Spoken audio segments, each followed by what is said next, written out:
नमस्कार दोस्तों, सफलता का पर्याय त्रिवेणी क्लासेज के यूट्यूब चैनल पर आप सभी का एक बार फिर से स्वागत है। पिछले वीडियो में हमने मेवाड़ के इतिहास में मेवाड़ में गुहिल वंश ने शासन किया तथा मैं इस बार शासकों का विवरण सामने रखता हूँ। गुहिल वंश का संस्थापक, गुहिल के बाद में बप्पा रावल जो गुहिल वंश के वास्तविक संस्थापक माने जाते हैं। गुहिल केवल संस्थापक, और जब पूछा जाए वास्तविक संस्थापक तो बप्पा रावल के बाद में मैंने बताया था कि अल्लट का क्या देखेंगे, रण देखेंगे, अर्थात अल्लट के बाद में शासक कौन बना, रण सिंह। और जैत्र सिंह का क्या देखेंगे, जैत्र सिंह का तेज देखेंगे, जैत्र सिंह का तेज, अर्थात जैत्र सिंह के बाद में शासक कौन बना, तेज सिंह।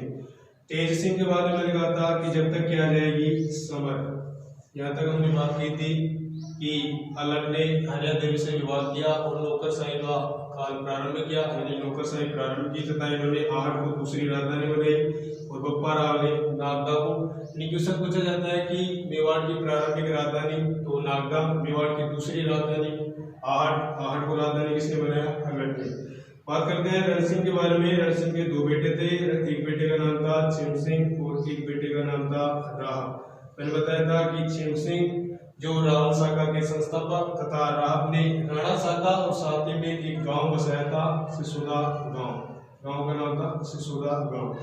जैत्र सिंह की बात करते हैं। जैत्र सिंह पर इनके समकालीन जो दिल्ली के शासक थे उनका नाम था इल्तुतमिश बार बार आक्रमण करते हैं इनके ऊपर, जिससे परेशान होकर चित्तौड़ चले जाते हैं और चित्तौड़ को मेवाड़ की तीसरी राजधानी बनाते हैं। बात करते हैं तेज सिंह के बारे में। तेज सिंह के बारे में केवल इतना सा ध्यान रखना है कि इनके जो शासनकाल में राजस्थान का प्रथम चित्रित ग्रंथ लिखा गया था, लेखक का नाम था कमलचंद, और कब लिखा गया था, 1260 ईस्वी में। दूसरा जो चित्रित ग्रंथ माना जाता है सुपासनाथ चरियम माना जाता है। समर सिंह के बारे में बात कर रहे थे कि एक बेटा था इनका रतन सिंह और दूसरा बेटा था इनका कुंभकर्ण नेपाल चले जाते हैं और नेपाल में इन्होंने रावल शाखा की स्थापना की। अब हम बात करते हैं रावल रतन सिंह के बारे में। बहुत ही प्रसिद्ध शासक और इनकी जो प्रसिद्धि का जो कारण है उनकी पत्नी पद्मिनी, यानी कि ये प्रसिद्ध पद्मिनी के कारण हुए थे। और इनकी जो प्रसिद्धि की जो कारण पद्मिनी थी, पद्मिनी की सुंदरता थी, यानी इनकी पत्नी के कारण ही इनको पढ़ना पड़ता है और पत्नी का नाम था पद्मिनी। दोस्तों पद्मिनी की जानकारी रतन सिंह को, पद्मिनी की जानकारी रतन सिंह को, पद्मिनी की जो जानकारी है रतन सिंह को दी गई थी एक तोते के द्वारा। और तोता था हीरामन जाति का, हीरामन जाति के तोते के द्वारा रतन सिंह को पद्मिनी की जानकारी मिली कि सियाली द्वीप की एक अनन्य सुंदरी राजकुमारी बहुत ही सुंदर है। तो रतन सिंह ने पद्मिनी के साथ में विवाह किया। ये पद्मिनी जो रहने वाली थी सियाली द्वीप अर्थात श्रीलंका की, सियाली द्वीप जो वर्तमान में हम श्रीलंका के नाम से जानते हैं। इनकी जो माता पिता का नाम था, इनका जो पिता थे इनके पिता का नाम था शीलादित्य गंधर्व सेन, इनके पिता का नाम था गंधर्व सेन, पिता का नाम था गंधर्व सेन, माता का नाम था पुष्पावती, माता थे इनकी पुष्पावती। ये जानकारी पद्मिनी की है, सियाली द्वीप की रहने वाली थी, पिता का नाम गंधर्व सेन, माता का नाम पुष्पावती। बात कर रहे हैं रतन सिंह के बारे में। तो रतन सिंह का एक दरबारी था, रतन सिंह का एक दरबारी, और दरबारी का नाम था राघव चेतन। एक दरबारी राघव चेतन पद्मिनी को प्राप्त करना चाहता था, लेकिन इस बात का पता चल जाता है रतन सिंह को, इसलिए रतन सिंह ने राघव चेतन को देश निकाला दे दिया, देश निकाला। जब इन्होंने राघव चेतन को देश निकाला दिया तो उस समय राघव चेतन ने एक प्रतिज्ञा की कि मैं मेवाड़ को बर्बाद करके रख दूंगा। तो ये जो राघव चेतन है दिल्ली के शासक अलाउद्दीन खिलजी की शरण में चला जाता है, अर्थात ये अलाउद्दीन खिलजी के पास चला जाता है और अलाउद्दीन खिलजी को क्वेश्चन ये बनता है अलाउद्दीन खिलजी को पद्मिनी की जानकारी किसने दी? अलाउद्दीन खिलजी को जो पद्मिनी की जानकारी दी थी राघव चेतन ने दी थी। अलाउद्दीन खिलजी ने राघव चेतन से कहा कि यदि ऐसा नहीं हुआ तो हम आपका सर काट देंगे। तो राघव चेतन ने कहा कि हाँ हुजूर, बिल्कुल अनन्य सुंदरी जो मेवाड़ की रानी पद्मिनी आपके लायक है और आपको मेवाड़ पे आक्रमण करके जरूर प्राप्त करना चाहिए। तो उस समय मेवाड़ के जो शासक थे रतन सिंह, और रतन सिंह के समकालीन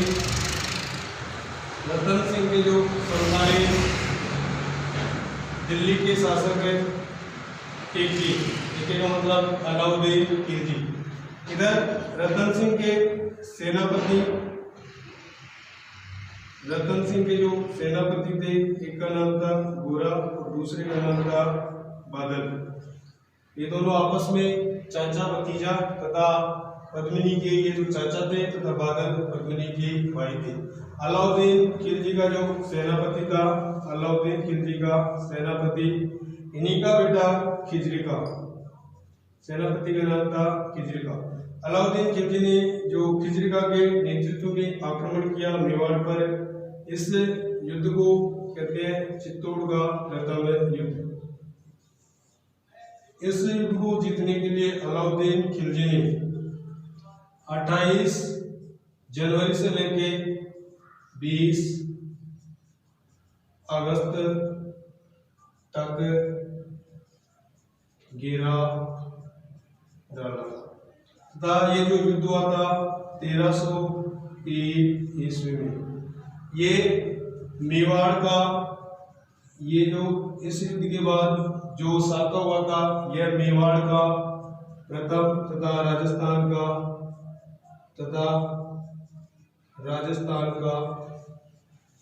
दूसरा साका था।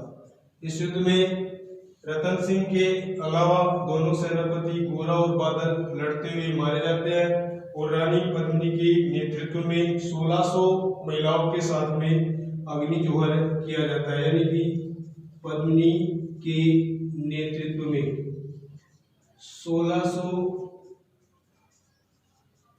स्त्रियों के साथ पद्मिनी ने अग्नि जोहर किया था। अग्नि जोहर साथ में ध्यान रखेंगे, जो राजस्थान का एकमात्र जोहर मेला, राजस्थान में जोहर मेला लगता है, चित्तौड़ में लगता है और कब लगता है? राजस्थान में एकमात्र जोहर मेला चित्तौड़ में, और ये जो जोहर मेला लगता है चैत्र कृष्ण 11 को, चैत्र कृष्ण 11 को मेला लगता है। एक मेला लगता है सती मेला, और सती जो मेला लगता है झुंझुनू में लगता है, और भाद्रपद अमावस्या को लगता है। ये भी एक सती जो पति की याद में, जो पति के मरने के बाद में विधवा महिलाओं को जो जलाया जाता था। सती मेले की बात करते हैं। सती मेले पर 1987 ईस्वी में राज्य सरकार द्वारा बैन लगा दिया गया। अब हम बात करते हैं कि अलाउद्दीन खिलजी जब इस युद्ध को जीत लिए तो अलाउद्दीन खिलजी का मेवाड़ पर शासन हो जाता है और अधिकार हो जाता है। अलाउद्दीन खिलजी ने चित्तौड़ को जीतने के बाद चित्तौड़ का नाम बदल दिया। चित्तौड़ का नाम बदलकर इन्होंने चित्तौड़ का नाम रखा खिजराबाद। चित्तौड़ का नाम बदलकर खिजराबाद इसका नाम कर दिया तथा चित्तौड़ में, या चित्तौड़ का जो शासक बनाया, चित्तौड़ का शासक बना दिया अपने बेटे खिजरेखा को। चित्तौड़ का शासक बनाया अपने बेटे खिजरेखा को, चित्तौड़ का शासक बना दिया। खिजरेखा 1303 से 1313 ईस्वी तक चित्तौड़ पर शासन करते हैं तथा बाद में ये चित्तौड़ में परेशान होकर वापस चित्तौड़ से दिल्ली चले जाते हैं और इन्होंने शासन सौंप दिया मालदेव को। ये जो मालदेव है, महादेव जालोर के काननदेव चौहान के भाई थे। उन्हें इतिहास में मूंछड़ा मालदेव कहते हैं, यानी इनका जो नाम है मूंछड़ा मालदेव। इतिहास में इन्हें मूंछड़ा मालदेव के नाम से जाना जाता है। मालदेव ने 1313 से 1326 ईस्वी तक शासन किया तथा मालदेव ने अपने बेटे जयसिंह को चित्तौड़ का शासन सौंप दिया। इस चित्तौड़ के युद्ध का वर्णन करते हैं दो इतिहासकार करते हैं। एक इतिहासकार का नाम है अमीर खुसरो। दोस्तों, अमीर खुसरो ने तारीख ए अलई,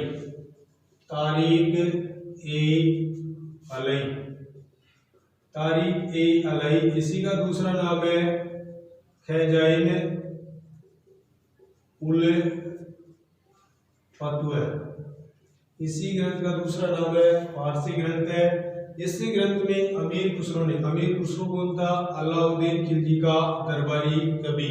अमीर खुसरो को तूतीय हिंद तथा इनका जो मूल नाम था अबुल हसन। अमीर खुसरो का मूल नाम था अबुल हसन और उपनाम था तूतीय हिंद, यानी इन्हें तूतीय हिंद भी कहा जाता है। इन्होंने इस ग्रंथ में तारीख अलई, जिसका दूसरा नाम है खजाइन उल फतवा, इस ग्रंथ में चित्तौड़ का यानी चित्तौड़ युद्ध का सजीव वर्णन किया था। सजीव वर्णन यानी सजीव वर्णन का मतलब होता है आंखों देखा वर्णन किया था। चित्तौड़ युद्ध का आंखों देखा वर्णन यानी सजीव वर्णन किया था अमीर खुसरो ने। उसी प्रकार एक युद्ध हुआ था तराइन का युद्ध 1191-92 में।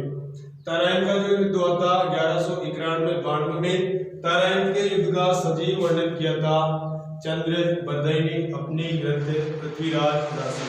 और चित्तौड़ युद्ध का जो सजीव वर्णन किया गया अमीर खुसरो के द्वारा अपने ग्रंथ तारीख अलई, जिसका दूसरा नाम है खजाइन उल फतवा। अमीर खुसरो के बारे में हमें ध्यान रखना है, इनका जो मूल नाम है अबुल हसन तथा इनका उपनाम है तूतीय हिंद। और अमीर खुसरो अलाउद्दीन खिलजी के क्या थे? दरबारी कवि। दोस्तों, एक इतिहासकार है जिन्होंने पद्मावत ग्रंथ की रचना की। पद्मावत ग्रंथ के जो रचनाकार पद्मावत ग्रंथ में इस युद्ध का वर्णन मिलता है। और पद्मावत ग्रंथ के अनुसार पद्मिनी को प्राप्त करने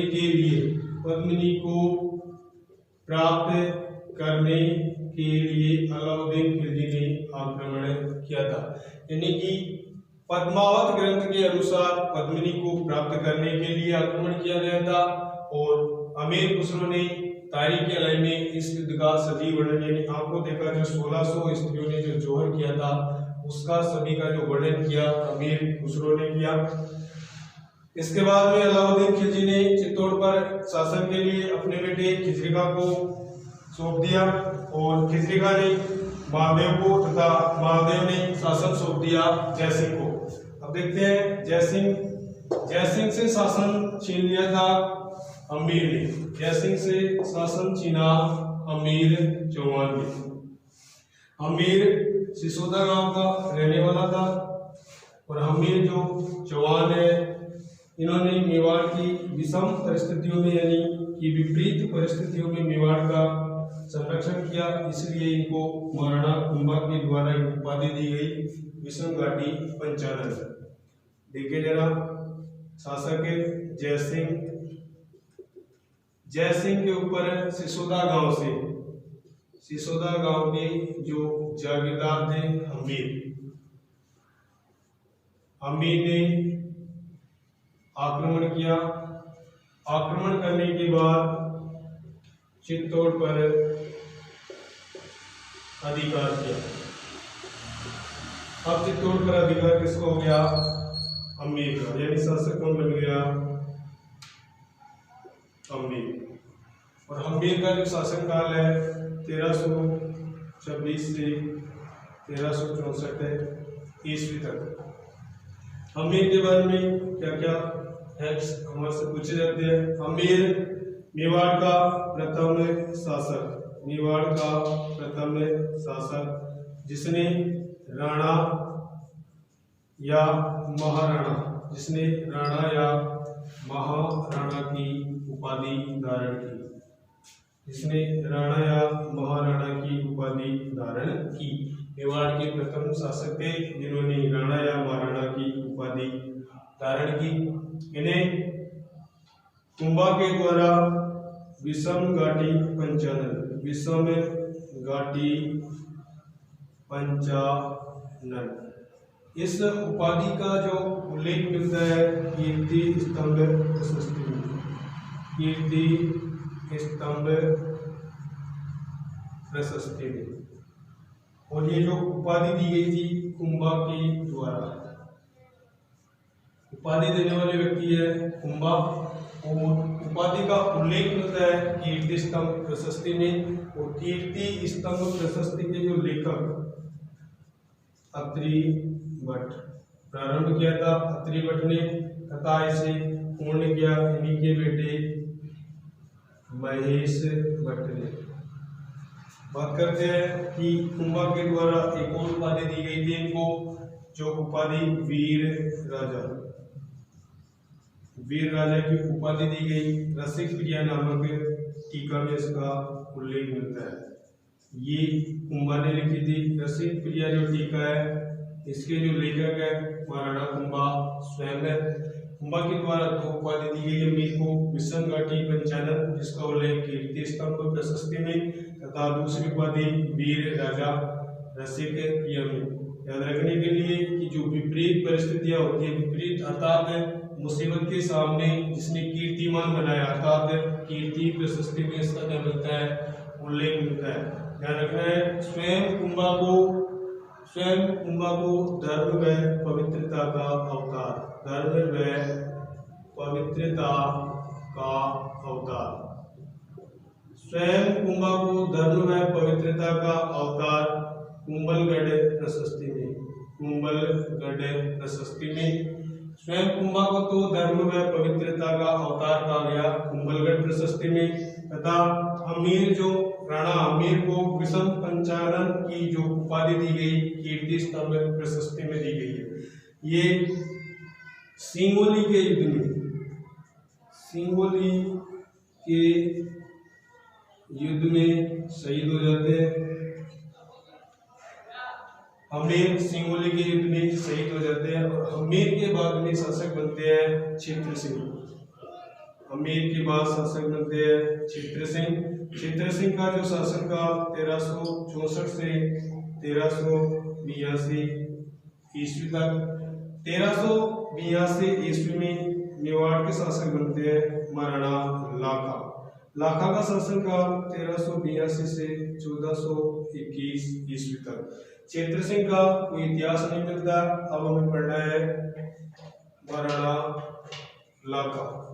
अब तक हमने बात की कि चित्तौड़ आक्रमण के बाद रतन सिंह की पराजय हुई और अलाउद्दीन खिलजी ने अपने बेटे खिजर खां को चित्तौड़ का शासक बना दिया और खिजर खां के नाम पर चित्तौड़ का नामकरण कर दिया खिजराबाद। यानी कि चित्तौड़ को खिजराबाद किसने कहा था? अलाउद्दीन खिलजी ने। और चित्तौड़ का शासक किसे बनाया? अपने बेटे खिजर खां को। तथा खिजर खां ने 1303 से 1313 ईस्वी तक शासन किया और शासन सौंप दिया मालदेव को। और मालदेव को कहते हैं ऊंचड़ा मालदेव।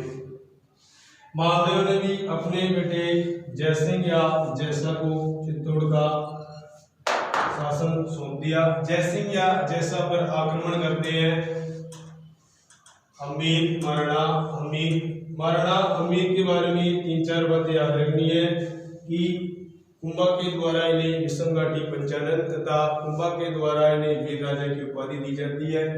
और इन्हीं के बारे में ध्यान रखना है कि अमीर को मेवाड़ का उद्धारक कहते हैं। अमीर को मेवाड़ का क्या कहते हैं? उद्धारक कहते हैं।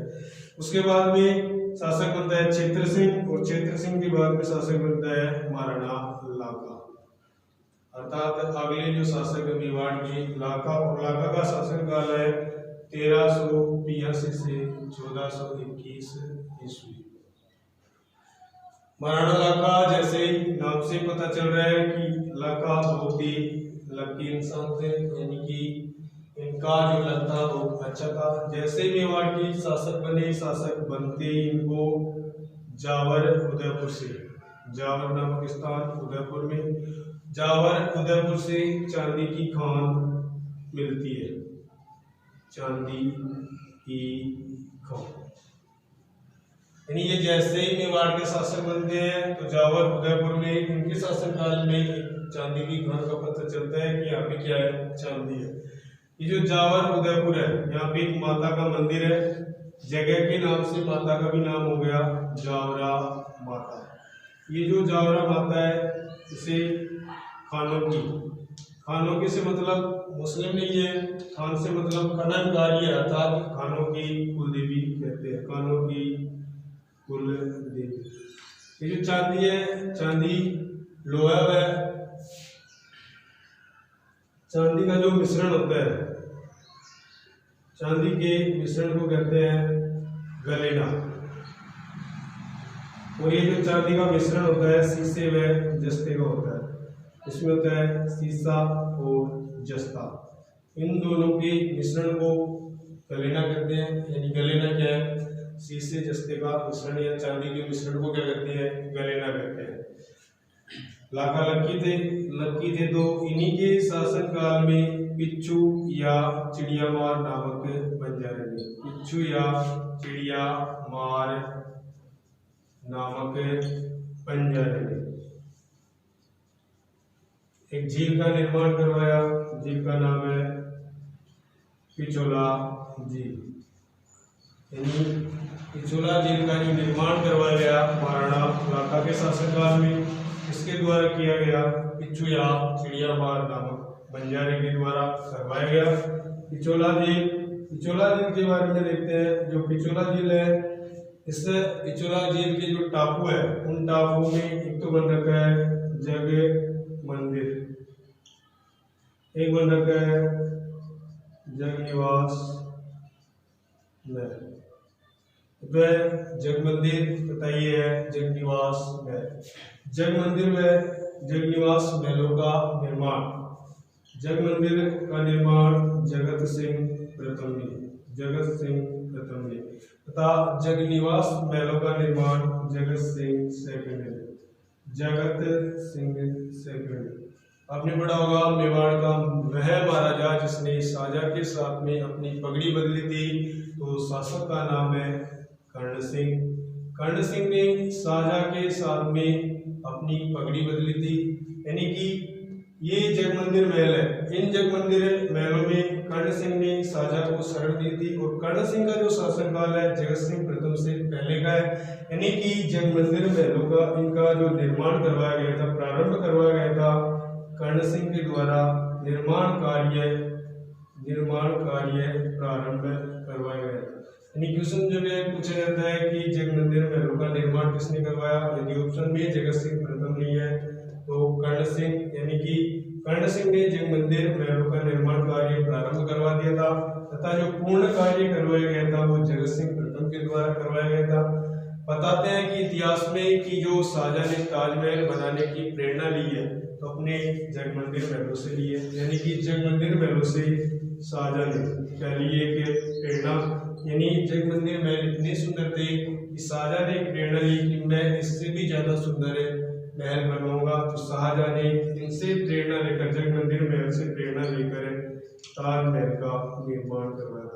यदि पूछा जाता है राजस्थान की किस इमारत से प्रेरित होकर शाहजहां ने ताजमहल का निर्माण करवाया, तो वो जग मंदिर महल है। और जग मंदिर महल का है पिछोला झील का है उदयपुर में।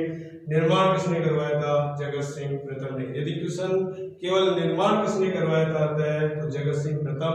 यदि पूछा जाता है निर्माण कार्य प्रारंभ किसने किया था, तो महाराजा कर्ण सिंह ने किया था। इसी पिछोला झील के किनारे एक चबूतरा बन रखा है, चबूतरे का नाम है नटनी का चबूतरा। एक चबूतरा है, चबूतरे का नाम है नटनी का चबूतरा। जो एक नटनी जो नट एक जाति होती है और नट की जो पत्नी होती है उसको नटनी कहते हैं। एक बार जवान सिंह के शासनकाल की बात है, ये जो पिछोला झील थी इसके दोनों किनारों पर, दोनों छोरों पर इस तरह से पाइप से रस्सा बांध दिया जाता है तथा महाराजा जवान सिंह कहते हैं कि यदि ये नटनी इस पिछोला झील को इस छोर चली जाएगी रस्सी के सहारे सहारे, तो मैं इस नटनी को अपनी रानी बनाऊंगा, ऐसी एक लोकोक्ति है।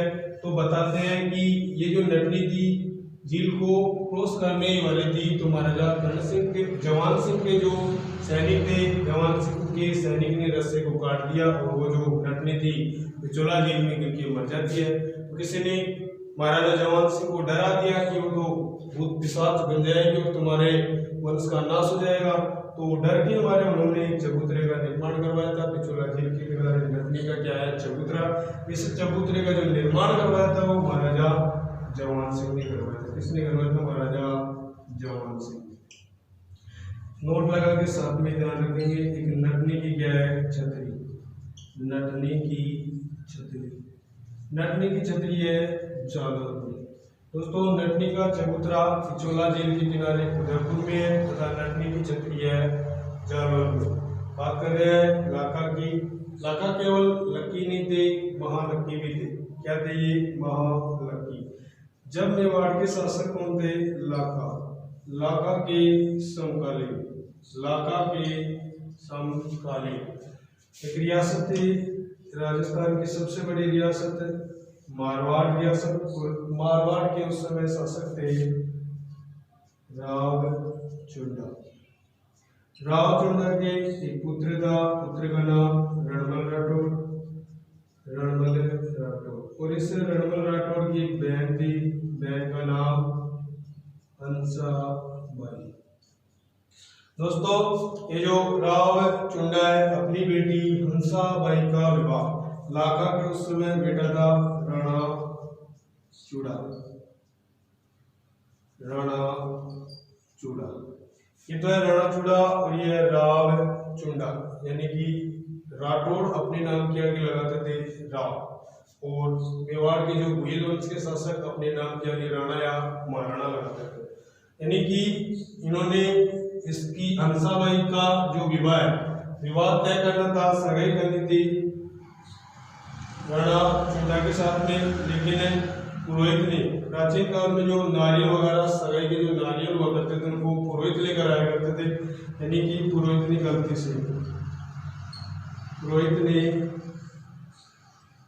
गलती से दिया किसको? लाका को। और लाका ने इसे हर्ष के साथ अर्थात प्रसन्नता के साथ क्या कर लिया? स्वीकार कर लिया। इस बात का पता चलता है राणा चूड़ा को। राणा चूड़ा ने देखा कि पिता अब भी शादी करने की इच्छा रखते हैं और इनको लाका को पुरोहित के द्वारा बताया जाता है कि उनकी जो शर्त है, यानी शादी करने की एक शर्त रखी गई थी कि यदि राणा चूड़ा विवाह नहीं करते और लाका विवाह करते हैं तो हमें पहले ये शर्त रखनी है कि हमें पहले ये वचन दीजिए कि जो हंसाबाई में लाका की जो संतान होगी, हंसाबाई में लाका की जो संतान होगी वही क्या बनेगी? मेवाड़ का शासक। यानी एक शर्त रखी गई। ये जो विवाह हुआ था शर्त विवाह हुआ और शर्त के मुताबिक इन दोनों के जो पुत्र हुआ था हंसाबाई में लाका के जो पुत्र हुआ था, पुत्र का नाम था मोकल, यानी कि मेवाड़ का शासक कौन बने? मोकल बने। राणा चुंडा ने इन सभी परिस्थितियों के बारे में सुना और इन्होंने कहा कि मैं आजीवन क्या नहीं करूंगा? विवाह। आजीवन विवाह नहीं करूंगा, ऐसी प्रतिज्ञा करते हैं राणा चुंडा। इसीलिए राणा चुंडा को कहा जाता है मेवाड़ का भीष्म पितामह। मेवाड़ का भीष्म पितामह। मेवाड़ का भीष्म पितामह किसे कहते हैं? राणा चूड़ा। क्यों कहते हैं? क्योंकि इन्होंने राज्य का त्याग किया और आजीवन विवाह न करने की प्रतिज्ञा ली थी पितामह भीष्म की तरह, इसीलिए इनको मेवाड़ का भीष्म पितामह कहते हैं। अब मेवाड़ का जो शासक है लाका के बाद में सशक्त विवाह हुआ था, मुगल शासक बनेगा निश्चित है, क्योंकि विवाह कैसा हुआ था? सशक्त। लेकिन लाका ने अपने जीवन काल में एक प्रतिज्ञा की थी कि मैं जब तक बूंदी में एक दुर्ग है तारागढ़, बूंदी के इस तारागढ़ को जीत नहीं लूंगा जब तक मैं ना तो अन्न खाऊंगा और ना ही जल पीऊंगा। तो लाख कोशिश के बावजूद भी लाखा में लाखा के सैनिकों ने इस दुर्ग को जीत नहीं सके होने के कारण इसी दुर्ग को कहते हैं तिलस्मी किला। यानी ये मानते हैं ये तो कोई भूत प्रेत आत्माओं के द्वारा निर्मित है या जादुई किला है, इस कारण इसे हम नहीं जीत पा रहे। तो लाखा के जो सैनिक थे उन्होंने लाखा की प्रतिज्ञा तोड़ने के लिए एक झूठा मिट्टी से बना तारागढ़ निर्मित करते हैं तथा उसे आक्रमण करके तहस नहस कर देते हैं और लाखा से कहते हैं कि हमने तारागढ़ को जीत लिया, आपकी प्रतिज्ञा पूर्ण हो गई। तो इससे लाखा को मतलब लाखा की प्रतिज्ञा को तोड़वा देते हैं और लाखा के बाद में जो शासक बन जाता है, शासक बन बनता है मोगल।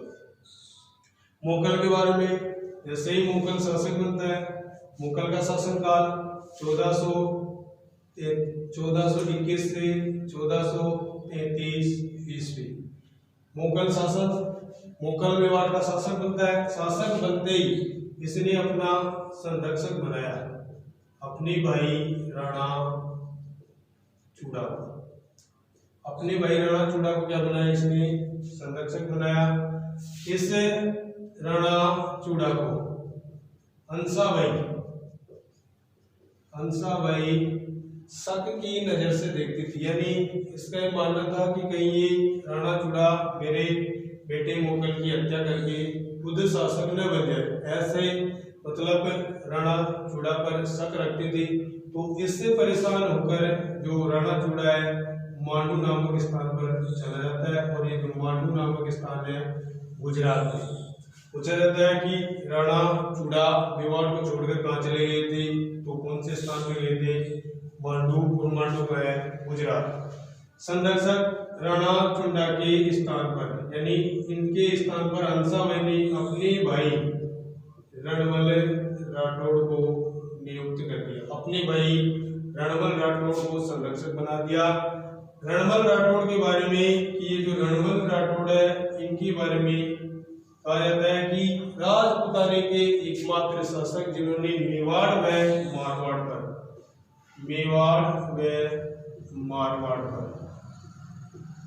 एक छत्र शासन किया।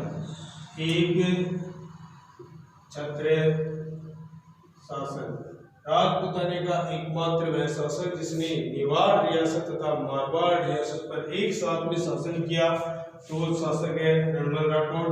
पूछा जाता है कि रणमल राठौड़ ने किसकी सहायता से मारवाड़ का शासन छीना, तो सहायता किसके लिए थी, मुगल ने। क्योंकि जो रणमल राठौड़ के पिता थे राव चुंडा, वो अपने छोटे बेटे कान्हा को शासक बना देते हैं और रणमल राठौड़ को अपनी बहन हंसाबाई के साथ मेवाड़ रियासत में भेज देते हैं। तो रणमल राठौड़ वापस से मारवाड़ का शासक किसकी सहायता से बनता है, अपने भांजे मुगल की सहायता से। और मुगल के बारे में, मुगल ने जो बप्पा राव ने एकलिंगनाथ जी मंदिर का निर्माण करवाया था, एकलिंगनाथ जी मंदिर का जीर्णोद्धार करवाया। एकलिंगनाथ मंदिर का क्या करवाया था इन्होंने, जीर्णोद्धार करवाया था। और एक मंदिर है, मंदिर का नाम है समिदेश्वर मंदिर। एक मंदिर है समिदेश्वर मंदिर चित्तौड़ में, समिदेश्वर मंदिर का जीर्णोद्धार करवाया था। इसीलिए इस समिदेश्वर मंदिर को कहते हैं मोगल मंदिर भी कहते हैं। इसी मंदिर को कहते हैं मोगल मंदिर। समिदेश्वर मंदिर का क्या करवाया था, जीर्णोद्धार। समिदेश्वर मंदिर का जो निर्माण कार्य है, निर्माण किसने करवाया था, निर्माण करवाया था परमार राजा भोज ने। ध्यान दें, दो मंदिरों का जीर्णोद्धार करवाया। एक मंदिर है एकलिंगनाथ जी कोई जो मेवाड़ की कुल देवता, इस मंदिर का निर्माण तो करवाया था बप्पा राव ने, जीर्णोद्धार करवाया मुगल ने, यानी वर्तमान स्वरूप का निर्माण मुगल ने।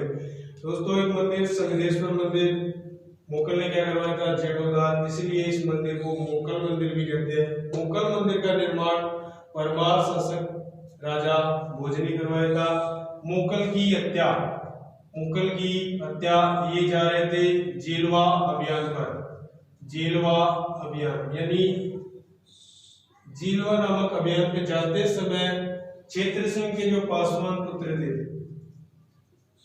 चाचा मेरा व मेपा पंवार, चाचा मेरा व मेपा पंवार, चाचा मेरा व मेपा पंवार ने क्या कर दी थी, हत्या कर दी थी मुगल की, और मुगल के बाद में शासक बनते हैं मेवाड़ की महाराणा कुंभा। धन्यवाद दोस्तों।